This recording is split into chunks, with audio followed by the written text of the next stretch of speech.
বাংলাদেশের রাজনীতিতে বইছে এক নতুন হাওয়া। দীর্ঘদিনের পুরনো নেতৃত্বের ছায়া ভেদ করে তরুণদের উত্থানে শুরু হয়েছে এক ভিন্ন ধারা।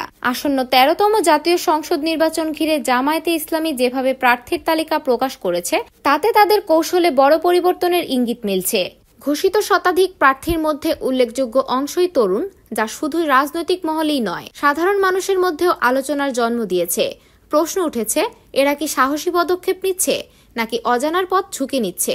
দলটির প্রার্থী তালিকা খতিয়ে দেখলে বোঝা যায়, এবার তারা অনেক দূরদর্শী পরিকল্পনা নিয়ে মাঠে নেমেছে। ১.৫ বছর আগে থেকেই প্রার্থীর নাম ঘোষণা করা হয়েছিল, যাতে প্রতিটি প্রার্থী দীর্ঘ সময় ধরে জনগণের সাথে সম্পর্ক গড়ে তুলতে পারেন।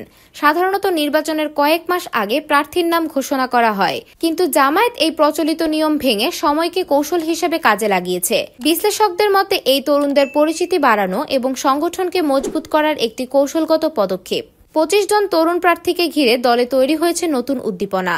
তাদের অনেকেই সাধারণ মানুষের কাছে খুব পরিচিত নয়, তবে ছাত্রনেতা হিসেবে দীর্ঘ অভিজ্ঞতা, সাংগঠনিক দক্ষতা এবং রাজনৈতিক দৃঢ়তা তাদের ভিন্নভাবে আলাদা করেছে। যেমন পিরোজপুরের প্রয়াত আল্লামা দেলোয়ার হোসেন সাইদির সন্তান মাসুদ সাইদি স্থানীয় নেতৃত্বের অভিজ্ঞতা নিয়ে লড়ছেন। ফেনীর ডক্টর ফখরুদ্দিন মানিক ছাত্র রাজনীতিতে দীর্ঘদিন সক্রিয় থাকার কারণে তরুণদের মাঝে বেশ জনপ্রিয়। ঢাকা ১১ আসনে অ্যাডভোকেট আতিকুর রহমান শ্রমিক রাজনীতি ও আইন পেশার অভিজ্ঞতা নিয়ে শক্ত অবস্থানে আছেন। বাগেরহাটের শেখ মঞ্জুরুল হক রাহাত স্থানীয় পর্যায়ে জনপ্রিয়।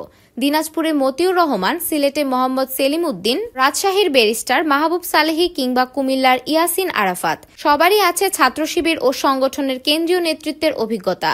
এছাড়াও শেরপুরে হাফিজ রাশিদুল ইসলাম, লক্ষ্মীপুরে ডক্টর রেজাউল করিম, ঢাকা ১৪ আসনে ব্যারিস্টার আহমেদ বিন কাশেম আরমান, কুমিল্লা ৫-এ ডক্টর মোবারক হোসেন, চট্টগ্রামে অ্যাডভোকেট সাইফুর রহমান কিংবা সুনামগঞ্জে শিশির মনির, প্রত্যেকেই ভিন্ন ভিন্ন প্রেক্ষাপটে গুরুত্বপূর্ণ প্রার্থী হিসেবে আবির্ভূত হয়েছেন। যদিও সবাই বিজয়ী হবেন না, তবুও তাদের দীর্ঘমেয়াদী প্রচারণা এবং মাঠ পর্যায়ের কাজ জামায়াতের ভবিষ্যতের ভিত্তি তৈরি করছে। এদের মাধ্যমে দলের ভেতরে নতুন নেতৃত্বের উত্থান এখন স্পষ্ট। আগামী দিনে এই তরুণ প্রার্থীরাই কি জামায়াতের মুখ হয়ে উঠবে? সময় বলে দেবে। তবে তাদের প্রতিটি সাফল্য এবং ব্যর্থতা বাংলাদেশের রাজনৈতিক ইতিহাসের পাতায় অমলিনভাবে লিখে থাকবে।